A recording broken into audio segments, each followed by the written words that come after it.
was turned upside down. Yeah, so if you can, I guess from there, tell us about your first encounters with war, like in 1991, please. Thank you. Yes, so when the RPF attacked Rwanda in October, things started changing in the region. But because it was far away, we continued our activities. I remember I was in a primary school there. I was as I told you, I liked playing football. So I was a goalkeeper, both a goalkeeper and a defense and a forwarder. So I interchanged the roles based on the needs of the team. So that time when our primary school was playing with another primary school in a place they used to be called the Akinyanda. The people come from Kinigi, Mukingo, it's called the Musanze now. So it used to be called the Kinigi commune Kinigi, commune Mukingo, commune Kigombe. So the people from that region remember that market. It used to be a market where they used to sell sheep and goat and livestock mostly from Chanika and Uganda, in Western Uganda, the place called Bufumbira. So that's when it was a market day, it used to be a football pitch. So that time I remember we were having inter-school tournament, which brought together schools from that region, from Mokingo, from Kinigi, from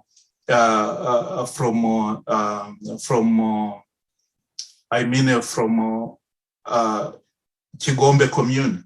So we were playing, and I was the goalkeeper because we were playing the finals that day. So it was wonderful. I used to enjoy the commotion behind it because we had a very good fans. So we were all young in our preteen, and so you can imagine we used to have also wonderful girls. They used to come and cheer us up. So and that day, actually, one of my friends that we used to play together, his name was Samuel. Probably they killed him. The RPF probably killed him because I haven't heard from him for many years. So he used to have a sister who was a cheerleader. So, and she was also my good friend because she used to go to another school called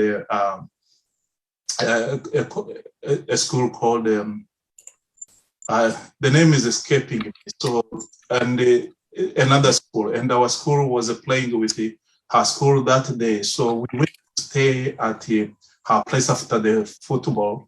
So I was going there because of my friend who was also a forwarder called Samuel. But to be honest, I just wanted to meet his sister, his younger sister, who was also my very good friend. And so we went there and slept in their home. So they lived in a place called the Kagano.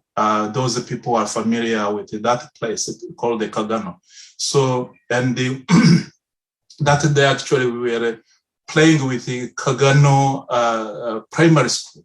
So after the match, we went there and also it was a beautiful time of the year because it was the time of maize. Maize were blooming everywhere. People were harvesting. So children were happy roasting maize everywhere. So it was a beautiful time of the year. Then we went to stay there. So that fateful night, actually, when the RPF attacked Rwanda. So they attacked Rwanda from between those volcanoes you are seeing behind me. There is a small volcano there called the Gahinga. So they invaded Ruhengeri from Gahinga.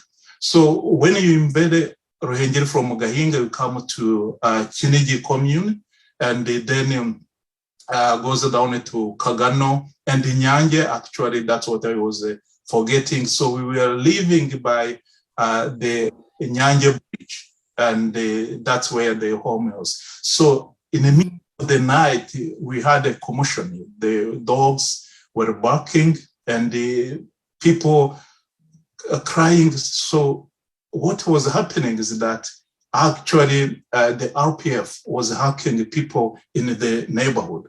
In Nyanje, near the bridge, for those people who know that place, for those people who know that place, actually there was a businessman who was very famous in that area. The RPF. Hey, William. Yes. Just we want to make sure that the audience understands, our global audience may not know what the RPF is. The RPF is the Rwanda Patriotic Front, which is a rebel group that came from Uganda and invaded Rwanda in 1990.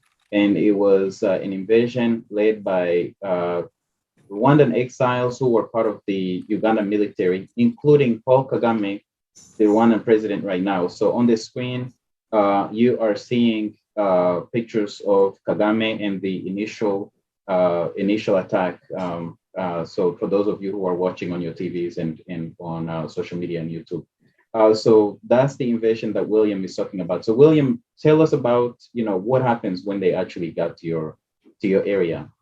Yes, so thank you very much, Gatebuke, for clarifying that.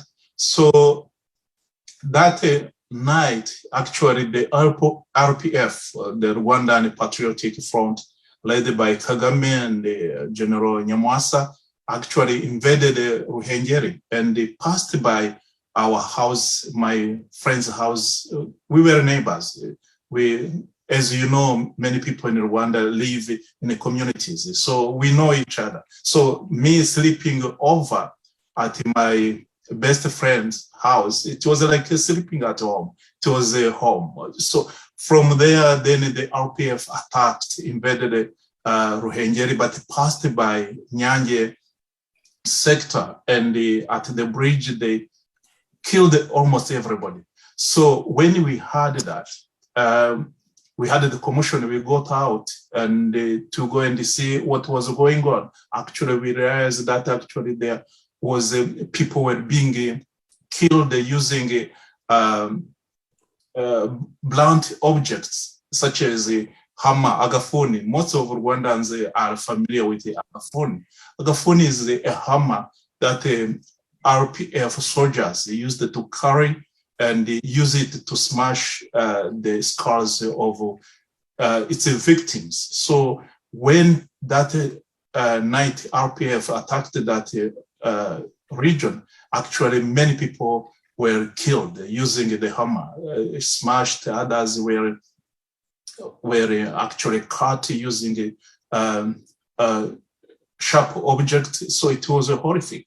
So survived because we fled into the farms, what we call mahindi farms or maize farms. That's where we went and hid ourselves the whole night. The next morning, when we went around the shopping center, the scene was bloody everywhere, blood everywhere, which was not very unusual to the people of Rwanda. We were not used to see people who kill each other in that manner, but people had been slaughtered like sheep and goat, and the skulls smashed and the brain all over, scattered all over, and you could see the blood on the walls. You could see blood in the kitchen, especially at that man's house. That man was actually the only person who had a car, which used to be Corolla pickup, and the car was bloody everywhere. And they had also taken one of his other car, which was a Toyota Stout, and that's what they used to ferry some of the things that they wanted to carry away. So it was a horrific experience, especially as a kid, to see how the people I knew, how they have been slaughtered in a brutal way. And also it was really painful because some of his kids actually we used to go to school together. So that night, then the heinous crime of RPF didn't stop in the Kagano sector or in Kinigi. It continued all the way downtown to this city behind me. So they went door to door, and one of the friends that who used to be our family friend called Kaitan, and his wife were slaughtered, and his wife was pregnant, and the only person who survived in that house was the house help, and the house help survived because she was sleeping in a servant quarter. Otherwise, she could also have been killed. That's how she ran and came to stay with us in our home, and expressed and narrated the experience of how Kaitani and his wife and his 4 children were killed, were slaughtered by RPF. To make things interesting, Kaitani was killed by the people he went to school with. Kaitani was working in a Ruhengeri town, and the people who came to kill him from RPF were the people, the former classmate who joined RPF from that region. So, which means that the people RPF sent to attack, to invade Ruhengeri, some of them were the people who knew the region, who knew the people there, who knew who to target, because the Kaitani from all the people in that area, his family was targeted and slaughtered. His wife was around 5 months pregnant, and she was split. Her stomach was split. It was to see as a kid at that time. That sounds like a very horrific thing to see as young, so we're so sorry about, and then this is only the beginning, so we're so sorry about how this beginning of the journey, your journey started. And if you can talk to us about, how you been through that, and, also fleeing from that region, if you can, I guess, fast forward to 94, please.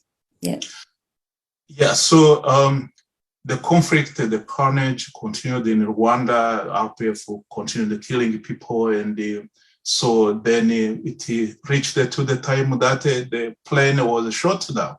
It was like a climax of everything that ever happened in that country. The killing of RPF, of the people of Ruhengeri, the people of also Gisenyi. You remember that RPF and they went and attacked the people in a place called the Bigogwe, which used to be Mutura commune, and also then it was also slaughtering people in the Butaro commune, in Chiombe, that is Byumba, and Kivui, and all those areas close to Uganda.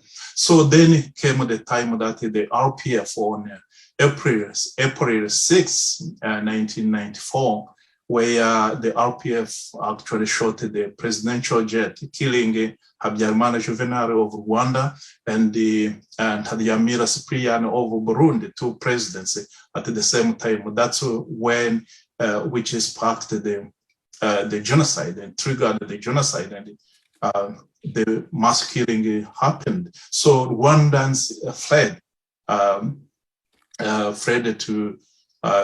to other part of so we started moving, and at that time I was a student in a high school. I had joined the high school at that time. So I was a student in the South. And so we started fleeing the area. And so me, because like other people, I was with another group of people, of students, said, you see now, the RPF, actually, if they want to take power, we are kids. We haven't been in power. We are not in power. Why continue fleeing? So we went to